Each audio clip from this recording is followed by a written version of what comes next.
religiones del mundo.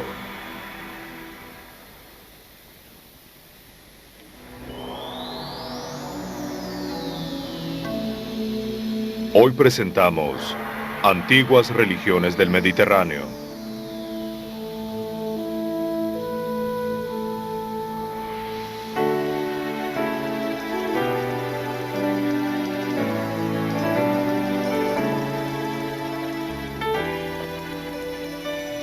A medida que el moderno navegante recorre la costa del Mediterráneo, el mar oscuro se ilumina hasta convertirse en una brillante piscina color turquesa.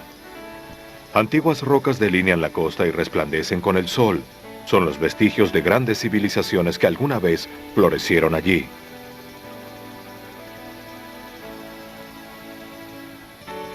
El mar Mediterráneo ha estado nutriendo a la civilización por miles de años.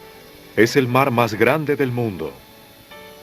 Alguna vez se dijo que grandes dioses y diosas gobernaban estas aguas. Ellos también gobernaban los cielos y las misteriosas cavernas subterráneas donde se decía que los muertos moraban para siempre.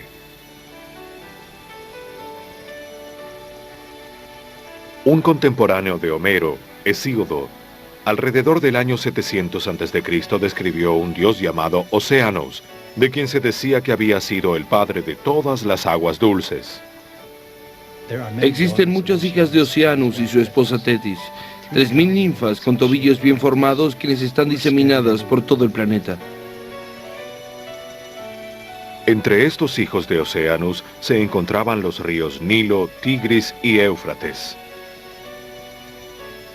Estos ríos a su vez fueron los sitios donde se ubicaron las más tempranas civilizaciones de la historia. Mucho antes de que estas civilizaciones se desarrollaran hace unos 40.000 años, la especie humana se terminó de desarrollar y comenzó a practicar rituales fúnebres. Aparentemente lo hicieron como respuesta a la necesidad humana básica de una actividad ritual. Todas estas imágenes reflejan una frecuente complacencia con los rituales. Mediante la adoración y el sacrificio, estos pueblos procuraron conciliarse con estos espíritus o ánimas con los cuales podían comunicarse.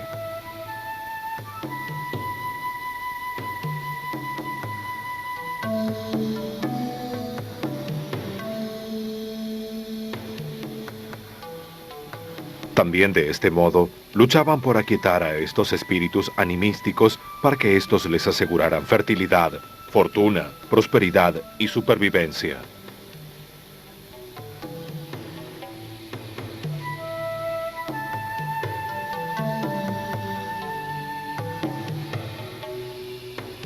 Estos primeros humanos emigraron alrededor del mundo, caminando o viajando en balsas sobre los pasos poco profundos creados por el nivel creciente y descendente del mar. Este cambiante nivel era causado por el inicio y final de distintas edades glaciares durante decenas de miles de años.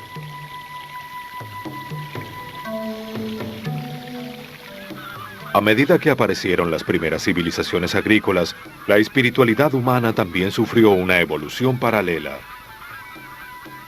Los espíritus de los animales salvajes de la edad de la caza y la recolección ahora se convirtieron en espíritus domesticados de la granja. Los granjeros del Neolítico adoraron principalmente al más grande y más poderoso de los animales terrestres domesticados, el toro.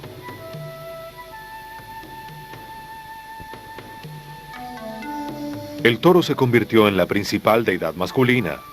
Los humanos del Neolítico también adoraron a una diosa de la fertilidad. Toda esta adoración se realizaba para asegurar tierra fértil y buena salud para los cultivos, los animales y para los humanos. Sobre todo el granjero del Neolítico quería mantener una armonía natural entre los animales de la tierra, sus cultivos y el sol y la lluvia que eran tan vitales para la fertilidad y el crecimiento. Este deseo de una armonía cósmica fue la fuerza motivadora por detrás de la espiritualidad primitiva. Tal como la cosecha producía alimentos para la estación venidera y semillas para la siguiente, la muerte para los humanos señalaba la cosecha y el renacer del espíritu. La armonía de la naturaleza era amplia y se creía que en algún sentido el sol y la luna en los cielos representaban a los toros y las vacas en sus granjas. Los antiguos rituales reflejaban esta armonía, y no hay duda de que estas culturas primitivas crearon mitos como una forma de explicar el orden cósmico. En el delta ubicado entre el Tigris y el Éufrates, la primera civilización de la Edad de Bronce apareció alrededor del año 3000 a.C. Estas fueron las ciudades-estado de los sumerios, y esta civilización mesopotámica marcó el comienzo de la historia registrada. Uno de los primeros historiadores del mundo fue un escritor desconocido que alrededor del año 2000 a.C. escribió un poema describiendo el nacimiento de su tierra natal, Sumeria. Cuando en el cielo no había ningún nombre, cuando debajo de la tierra no había ningún nombre, existía solo Apsu, el agua dulce, su padre, y Tiamant, el agua salada, y sus aguas se mezclaron en uno solo. Este mito de la creación sobrevivió y se esparció porque algunos miles de años antes, alrededor del año 3000 a.C., los sumerios habían inventado un sistema de escritura llamado cuneiforme. Había sido primero utilizado para mantener inventarios, pero entonces los sumerios lo usaron para registrar tanto su dedicación hacia los dioses como también sus mitos. Eso es lo que se destaca sobre los sumerios. Su mayor contribución fue probablemente su lengua. La lengua de Sumeria y el sistema de escritura cuneiforme de los sumerios sobrevivieron a la caída del imperio sumerio y continuaron siendo usados por la mayoría, si no todas las otras civilizaciones y los pueblos de la Mesopotamia, como una lengua ilustrada, de la misma forma que el latín sobrevivió a la caída del imperio romano para transformarse en la lengua de los eruditos en toda la Edad Media. Ellos registraron retratos vívidos de dioses y diosas que gobernaban los cielos, controlaban la existencia humana y determinaban el curso de los imperios. La cultura sumeria representó un gran avance para la civilización humana. Aparecieron asentamientos humanos tales como Ur, Larsa y Kish. Crearon un sistema legal y de gobierno para controlar los sofisticados sistemas de irrigación que hicieron incrementar su producción agrícola.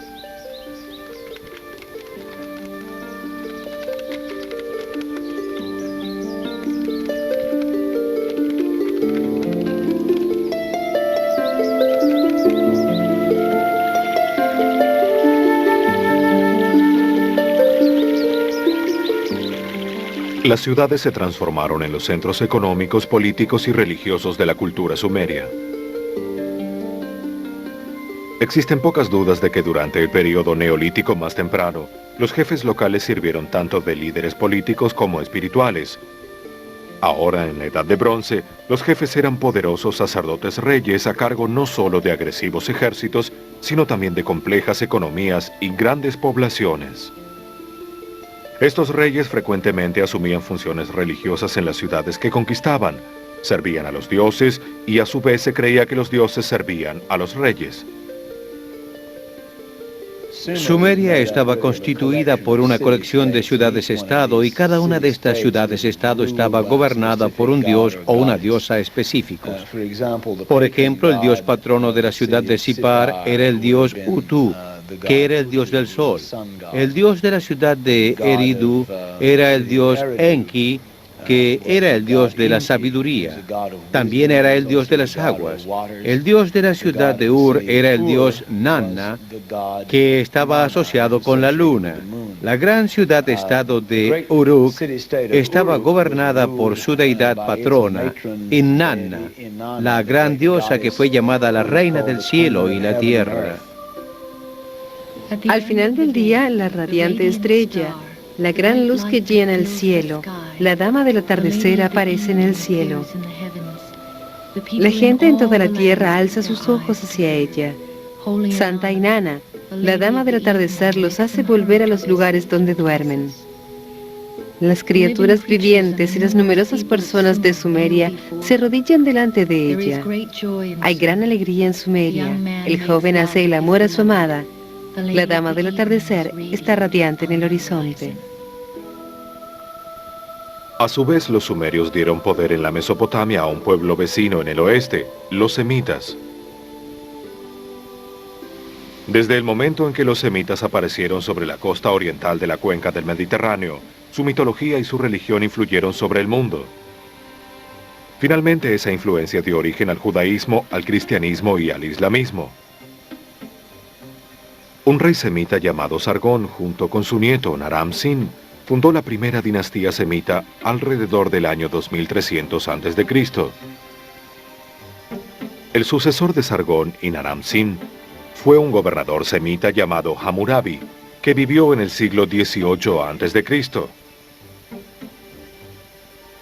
Hammurabi gobernó la que sería la ciudad semita más conocida y de mayor influencia del segundo milenio antes de Cristo. Se trata de Babilonia. La magnífica ciudad estaba ubicada sobre las márgenes del río Éufrates. El renombrado Código Legal de Hammurabi la convirtió en un modelo de administración civil. Y era una ley muy compleja, una ley que trataba acerca de muchos temas, una cantidad de tópicos comerciales que comprendían lo que podríamos describir como la ley del talión, que es la ley del ojo por ojo y diente por diente, lo cual suena un poco duro cuando uno piensa al principio sobre ello, pero si uno piensa un poco más es menos duro de lo que suena. Si alguien quisiera sacarnos un ojo, o peor, quizás el ojo de nuestro hijo, la inclinación de uno sería hacer mucho más que vengarse por la agresión recibida. Pero la ley dice que uno no debe hacer más que ojo por ojo o diente por diente. La ciudad también sirvió como centro religioso durante cientos de años, realizando un espléndido festival de Año Nuevo para celebrar al gran dios Marduk. Los arqueólogos han encontrado muchas de las tablas con signos cuneiformes en las cuales los escribas babilónicos registraron sus grandes épicas mitológicas. Una de las más fascinantes de estas épicas fue una antigua referencia al mito de Gilgamesh. Por supuesto, al principio del relato tenemos una descripción de Gilgamesh, y la épica lo describe como 2/3 dios y 1/3 humano, mientras que Enkidu, el monstruo enviado por los dioses para asesinar a Gilgamesh, es descrito como parte animal y parte humana. Y es realmente la historia de los dos creciendo juntos como humanos. La parte que encuentro más movilizadora es cuando Enkidu se acerca a la ciudad de Uruk, y Gilgamesh sale para enfrentarlo justo afuera de los muros de la ciudad. Ambos se ven envueltos en una increíblemente violenta batalla y combaten hasta el punto de quedar exhaustos y reconocen que cada uno es tan fuerte como el otro. Y entonces repentinamente Gilgamesh se inclina sobre el hombro de Enkidu, lo mira a los ojos y se ve a sí mismo, tal como Enkidu mira a los ojos de Gilgamesh y se reconoce en Gilgamesh y ambos se convierten en amigos. Su templo era un imponente zigurat o pirámide adornada con madera de Chipre, piedras incrustadas y yeso pintado con frescos. Los arqueólogos creen que esta construcción tenía probablemente una altura de 15 pisos, extraordinaria para el antiguo cercano oriente. Las escrituras hebreas más tarde se referirán a este zigurat como la Torre de Babel. Y este particular zigurat, la Torre de Babel, probablemente fue construido en el siglo VI a.C., de manera que hubo un largo tiempo en el cual ese estilo de arquitectura persistió. Se parecían vagamente a las pirámides del antiguo Egipto, pero su propósito era totalmente diferente. Las pirámides del antiguo Egipto eran monumentos fúnebres para los reyes de Egipto, mientras que los zigurats eran altos lugares, literalmente altos lugares donde la gente podía sentirse más cerca de los dioses con el propósito de comunicarse con ellos. Muy poco queda de los cimientos de ladrillo y barro de Babilonia. 4000 años de inundaciones y erosión han borrado la mayor parte de los rastros de la ciudad.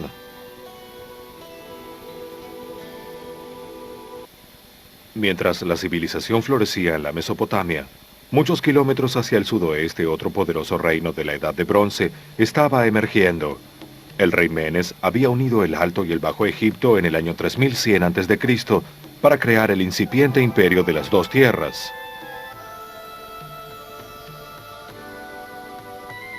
A través de muchas dinastías egipcias, los combativos faraones destinaron mucho esfuerzo y dinero para consolidar sus conquistas, el control de las rutas comerciales y su extendida influencia, todo supuesto para honrar las divinidades nacionalmente reconocidas de Egipto.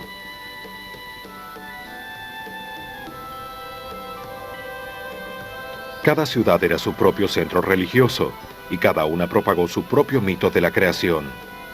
En Tebas, por ejemplo, se creía que el mundo descendía de Amón, de quien se decía que era demasiado grande para examinar y demasiado poderoso para entender. En Heliópolis, los adoradores creían que el universo había descendido de Nu, las aguas principales de la nada y el caos. Nu está más allá del Sol y el otro mundo, rodeando el cosmos. Se decía que el mundo como en el que vivimos había comenzado cuando Atum, señor de Heliópolis, se paró sobre una pirámide erigida con forma de sol.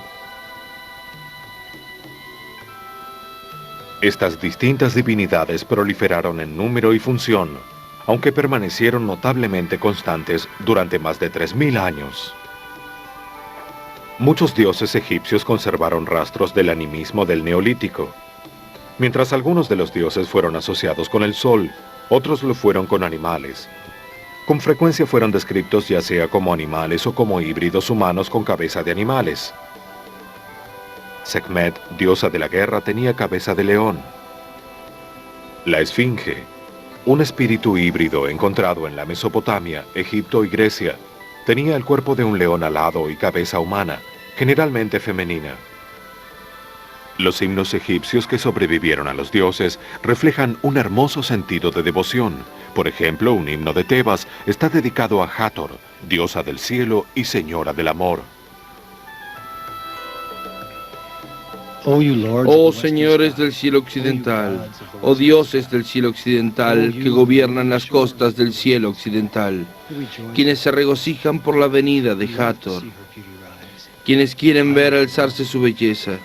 Quiero hacerles saber que me alegro de verla. Mis manos dicen, ven a mí, ven a mí. Mi cuerpo y mis labios repiten la música sagrada para Hathor, 1.000.000 de veces música. Porque tú amas la música, 1.000.000 de veces música, también para tu espíritu Ka, donde quiera que estés. Durante varios milenios los egipcios mantuvieron un enfoque constante en la vida después de la muerte. La vida después de la muerte ofrecía a todas las personas el ideal de inmortalidad espiritual. Servía para estabilizar sus vidas, su cultura y su reino. Bien, realmente me sorprende cuán consistentes eran los egipcios. Cuando uno mira, por ejemplo, su estilo de arte, el cual, con muy pocas excepciones, fue bastante consistente durante todo ese periodo de 3000 años de historia antigua. Y pienso que la razón es que los egipcios establecieron un alto valor para la permanencia y la eternidad. Trabajaron realmente duro en eso. ¿Puede uno pensar, por ejemplo, en cualquier estilo arquitectónico que fuera más duradero que aquel de una pirámide? Los egipcios también trabajaron realmente duro para preservar a los muertos mediante el proceso de momificación. Las familias egipcias gastaban fortunas en la momificación para preservar el cuerpo para la vida eterna. Mantenían las tumbas por varias generaciones después que la persona fallecida había entrado al reino de los muertos. Los egipcios llamaban al cuerpo físico el Kat, el cuerpo espiritual era el Sahu, y el corazón era llamado el Ab. Ellos creían que al enterrar el cuerpo, el Kat, también enterraban el Sahu y el Ab, o sea, el espíritu y el corazón. La imagen del fallecido se llamaba el Ka, y no se creía que fuese enterrada. Usualmente se pensaba que el Ka se alojaba en estatuas del fallecido, recibía las ofrendas de alimento, vino, aceites e incienso quemado. Frecuentemente sacerdotes y aún santuarios enteros eran asignados al Ka de un muerto. La religión egipcia también reconocía el Ab o alma, el Gaibit o sombra, el Ku o inteligencia y el Sekmen o forma. Tal riqueza conceptual y profundidad da testimonio de la fuerza con que los egipcios intentaron comprender la vida después de la muerte, la cual suplantaba otras ideas religiosas como la creencia en una futura edad de oro sobre la tierra o la creencia en el fin del cosmos. El siglo XIII a.C. fue una época fatídica para los egipcios. Ahora eran persistentemente atacados por varios pueblos desde el mar Mediterráneo.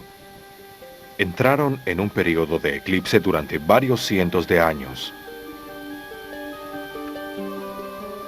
En algún momento alrededor del año 1600 a.C., una segunda ola de tribus semitas comenzaron a florecer hacia el oeste a lo largo de la costa este del mar Mediterráneo. Esta área sería llamada más tarde Levant, Siria-Palestina o Canaán. Estos semitas también han sido conocidos con nombres tribales como fenicios, cananitas y hebreos. Los fenicios vivieron principalmente en las ciudades de Tito y Sidón, a lo largo de la parte central de la costa. Sin embargo, no estuvieron en absoluto contentos de permanecer en casa. Como nación nunca dispusieron de numerosas fuerzas expedicionarias ni controlaron vastos imperios militares.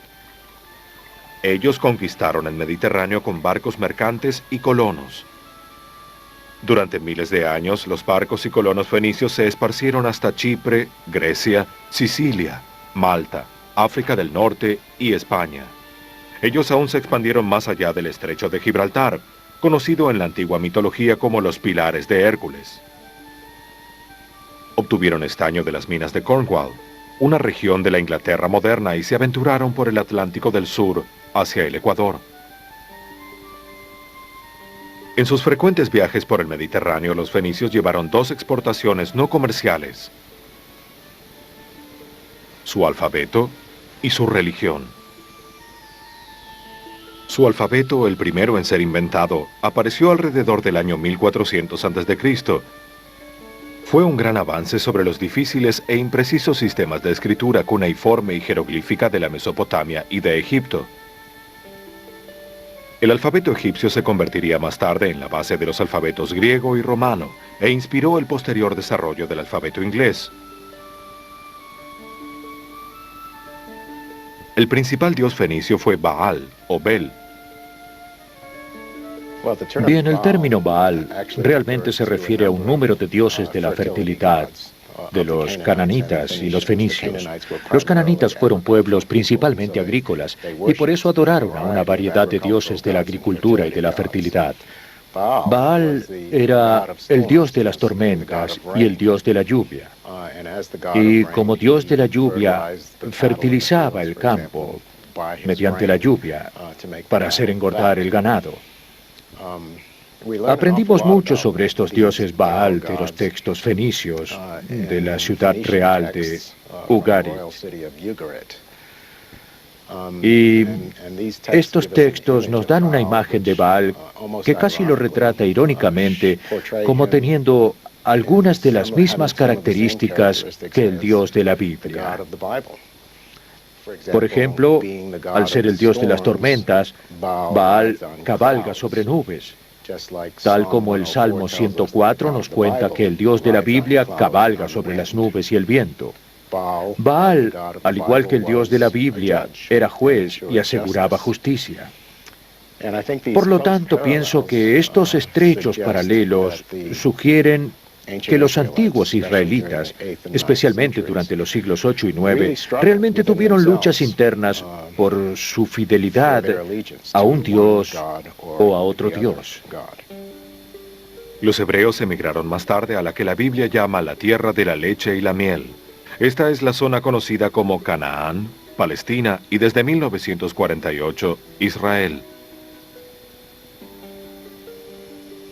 En medio de la confusión de los siglos 13 y 12 a.C., un número de cartas cuneiformes de los hititas menciona a un grupo de personas del oeste llamado los Aquillawans. Los egipcios los llamaron Exwesh y Homero los llamó Acaens. La historia los llamó griegos. Los griegos aparecieron en Grecia alrededor del 1600 a.C. Los distinguimos de sus predecesores en Grecia porque hablaban griego y sus predecesores no lo hacían y porque adoraban a los dioses y diosas griegos, los personajes que hemos llamado Zeus y Hera y Atena y el resto. Allí en Grecia se establecieron alrededor del 1600 a.C. y entonces en el curso de los siguientes 200 años se volvieron muy poderosos y muy opulentos. gran parte de esa riqueza y esa opulencia se basaba en sus habilidades militares, al ser capaces de combatir bien contra los invasores y en realidad más frecuentemente en playas extranjeras como mercenarios. Y también su opulencia provenía del comercio. Y en ese rubro se parecía mucho a los fenicios, comerciando especialmente en el Mediterráneo oriental y también en el oeste. Estos griegos de la Edad de Bronce llegaron a Italia porque hallamos cerámicas allí y otras en la parte oriental del mundo. Los arqueólogos han encontrado que estos griegos de la Edad de Bronce, generalmente llamados griegos micénicos, comerciaron y combatieron por toda la cuenca del Mediterráneo. Florecieron entre el 1600 y el 1200 a.C., llevando sus riquezas y botines a las ciudadelas de Micenas, Tiro, Tebas, Orcómenos y Pilos. Los griegos micénicos a veces se ofrecían como mercenarios de ultramar. En una de tales aventuras vieron las grandes tumbas de Egipto. Presenciaron los místicos rituales egipcios para preparar al difunto para la otra vida. Impresionados por este ritual, los griegos micénicos adaptaron sus propias creencias.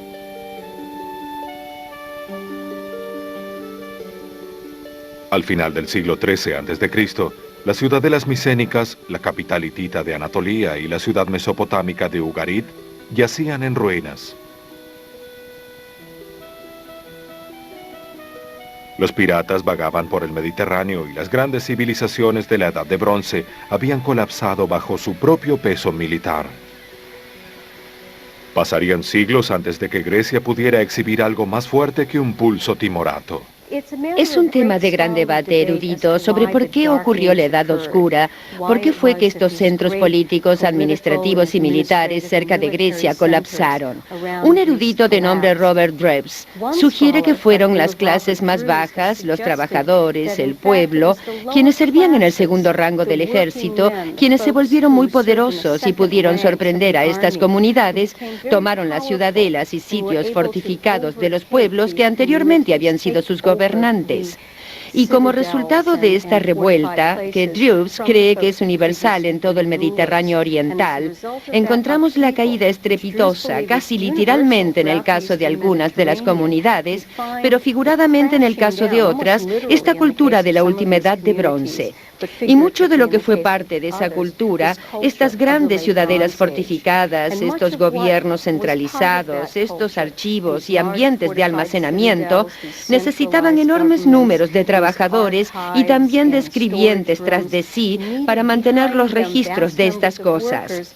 Y una vez que todas estas cosas se eliminaron, la necesidad de la escritura desapareció, y así tuvimos literalmente una edad oscura de la cual no hay referencias, ninguna referencia escrita de lo que realmente ocurrió. Los griegos sufrieron terriblemente después del colapso de la civilización micénica cerca del fin de la Edad de Bronce. Ellos abandonaron las ciudades retornando a pequeñas parcelas de granjas o navegando los mares en busca de medios para subsistir. Los griegos perdieron hasta el 90% de su población. Los sobrevivientes vivieron en la pobreza y la ignorancia. Pequeños bolsones de la cultura griega permanecieron vivos tanto en Atenas como a través del mar Egeo, en comunidades a lo largo de la costa iónica de Anatolia. Aquí los griegos conservaron la memoria de la gloriosa Edad de Bronce, formulando las historias épicas de la Ilíada y la Odisea. En el año 800 a.C., la población griega comenzó a crecer de nuevo. Sus marinos comenzaron a comerciar con los fenicios. Aprendieron el alfabeto fenicio y retornaron a su tierra para difundir su recién descubierto conocimiento. La cultura griega comenzó a florecer produciendo una era conocida como la Edad Geométrica, es decir, los siglos 9 y 8 a.C., una época caracterizada por la escultura y la pintura de vasijas decoradas con líneas geométricas y curvas que representaban formas tanto abstractas como humanas. Los griegos comenzaron a usar el alfabeto fenicio para registrar poemas dedicados a los dioses. Finalmente, ellos describían los grandes poemas heroicos, incluyendo aquellos atribuidos a Homero.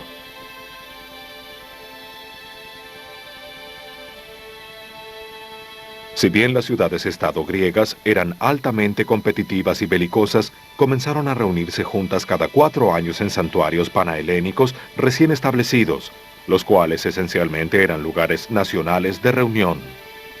Aquí los griegos honraban a sus dioses compitiendo unos contra otros en certámenes atléticos y poéticos. También cantaban himnos de alabanza a los dioses.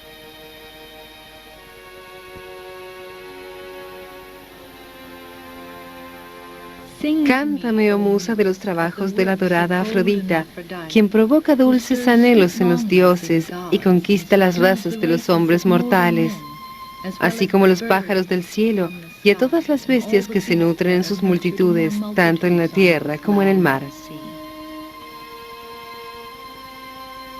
Hesíodo y Homero usaron sus agudos intelectos griegos para modificar y realzar las historias épicas de la Edad Dorada, las cuales habían sido oralmente transmitidas desde la Edad de Bronce.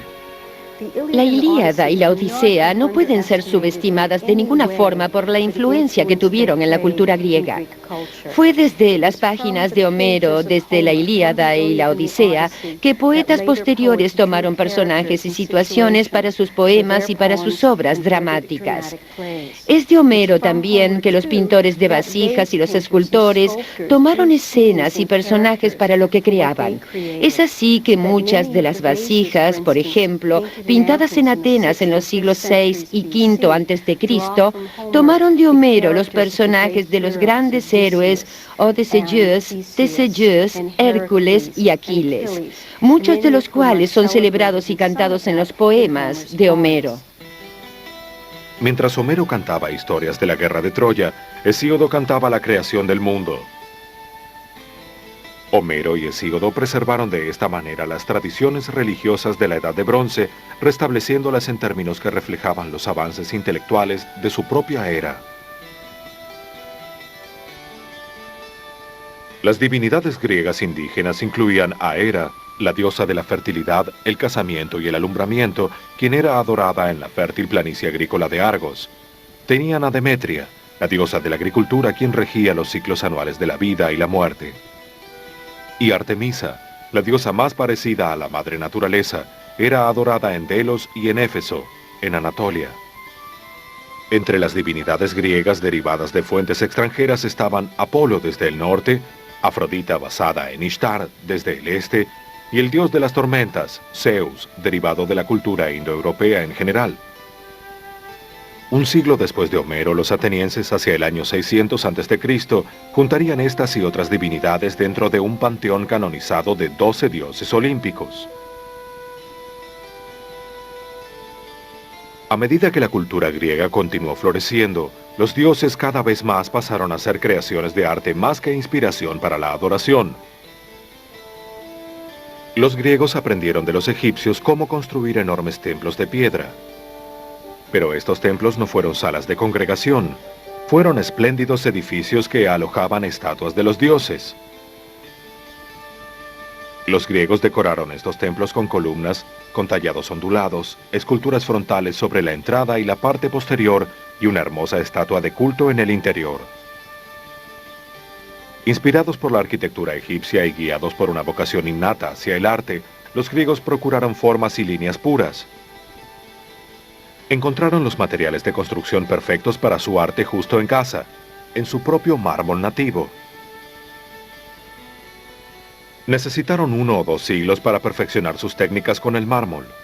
Entonces los atenienses requirieron de una gran cantidad de energía, dinero y habilidad artística para construir el que fue quizá el más magnífico templo jamás construido, el Partenón.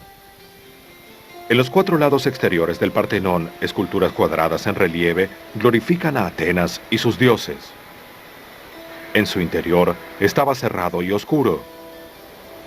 Paredes de mármol sólido cerraban el peristilo exterior y el espacio interior estaba notablemente reducido. Aquí se encontraba una estatua enorme cubierta de oro y marfil, una imagen que se elevaba sobre los visitantes.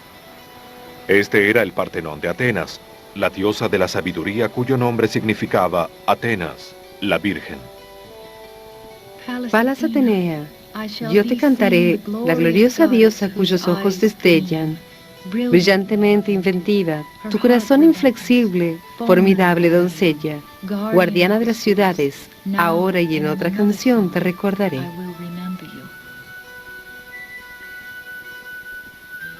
El Partenón estaba dedicado como templo, aunque glorificó a la raza humana a través del arte del hombre. Homero había retratado a los dioses como seres cercanos y accesibles, caminando y conversando en el campo de batalla de Troya. Para cada importante acción humana había una acción divina paralela. Pero estos dioses no satisficieron por más tiempo las necesidades de la vida democratizada de Atenas. En general, los griegos comenzaron a buscar respuestas no en los dioses, sino en la filosofía.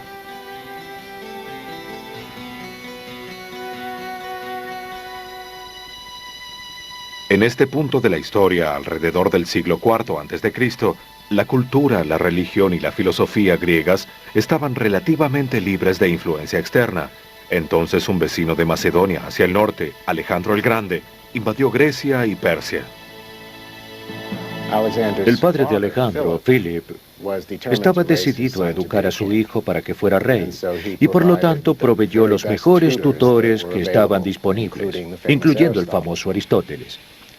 De esta manera Alejandro recibió una educación bien sólida, que incluía no solo filosofía, poesía y música, sino también política y tácticas militares.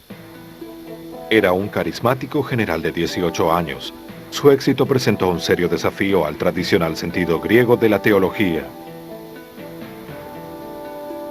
Los egipcios reconocieron a Alejandro como su nuevo faraón. Los persas lo aclamaron como su nuevo rey de reyes. Para estos pueblos serviles del este, Alejandro era el dios en la tierra, y él les permitió que lo adorasen. En uno de los episodios más notorios de su breve pero brillante carrera, Alejandro notificó a los atenienses que ellos también tendrían que adorarlo como un dios. Ellos se negaron.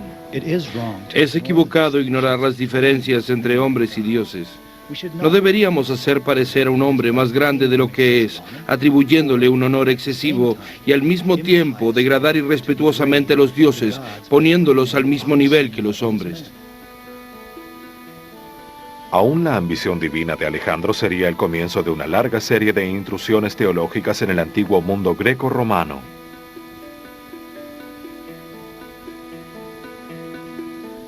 Alejandro murió en Babilonia apenas a los 33 años.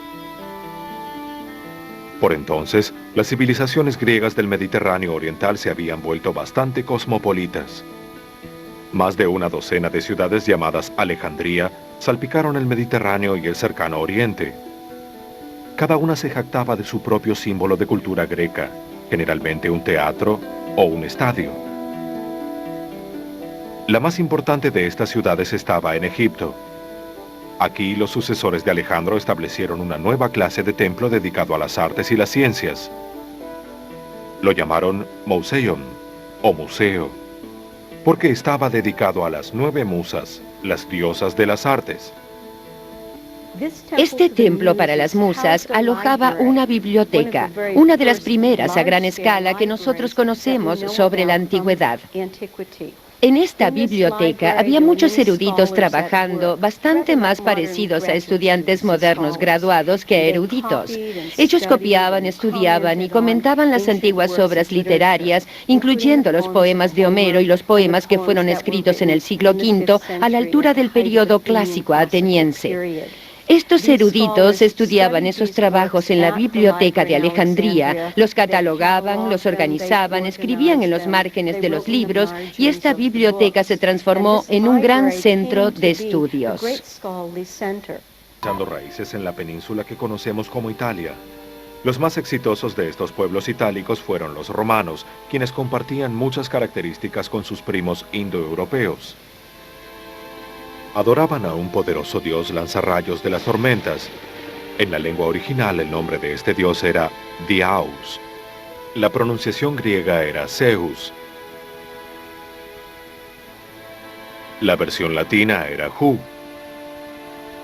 Al nombre de Hu, los romanos agregaron su palabra para padre, pater. para llegar al nombre de su propio dios de las tormentas, Júpiter, tal como lo llamamos hoy. Durante sus primeros y pocos cientos de años, desde alrededor del año 500 a.C., la República Romana defendió y expandió sus territorios. Las similitudes culturales entre los griegos y los romanos fueron reforzadas cuando los romanos conquistaron a la misma Grecia en el 146 a.C. Despojaron a Grecia de sus obras de arte, poesía y pensadores, adaptándolos tanto como les fue posible a la lengua latina y a su estilo itálico. En muchos casos tomaron a los dioses y las diosas enteramente en su apariencia, y en el caso de Apolo, por ejemplo, también su nombre.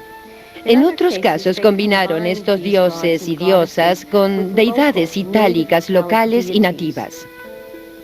Los romanos encontraron equivalentes para los 12 dioses griegos. Por ejemplo, el dios romano Neptuno fue igualado con Poseidón, el dios del mar. Mercurio fue asociado con Hermes, el dios griego que llevaba las almas de los muertos hasta Hades. Venus fue igualada con la griega Afrodita, diosa del amor. Por fin el amor ha llegado. Oré a la musa y gané. Venus lo dejó en mis brazos, haciendo por mí lo que ella había prometido. Deja que mi alegría sea contada. Deja a aquellos que nunca la han contado en una historia. Nos encontramos. Ambos somos dignos.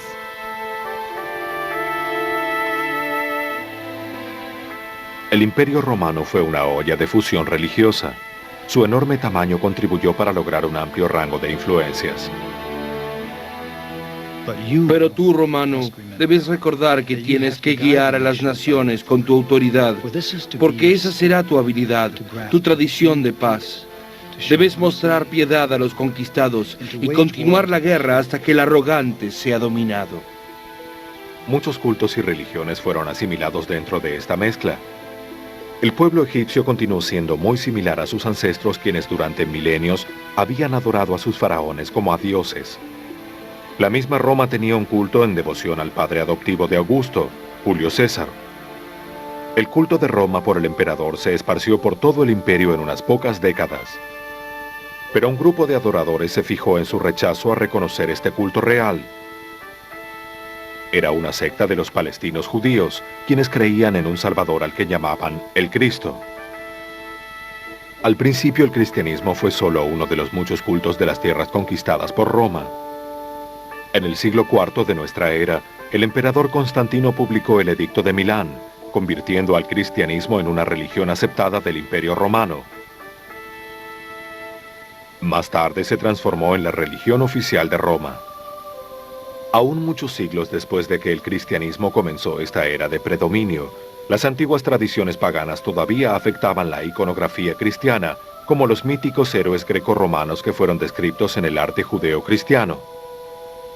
Tomaría siglos, pero finalmente los antiguos mitos y religiones del Mediterráneo devinieron completamente en un nuevo orden.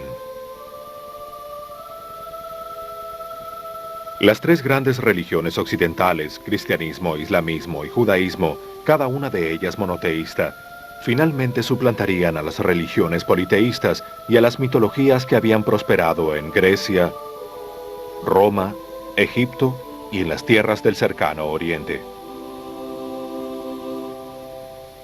A través de la antigüedad y aún más allá, los mitos fueron poderosos caminos para explicar el mundo. Los mitos por lo menos intentaron explicar lo que la gente no podía comprender de otra forma. En términos simbólicos o espirituales, la agudeza de ingenio de la mitología antigua en ocasiones rivalizó o quizás superó la más profunda teología de nuestra edad científica moderna. Ahora pocos adoran las deidades míticas de las primeras civilizaciones mediterráneas, pero las creencias y los compromisos formados en el alba de la historia occidental aún nos modelan en formas poderosas y hasta invisibles.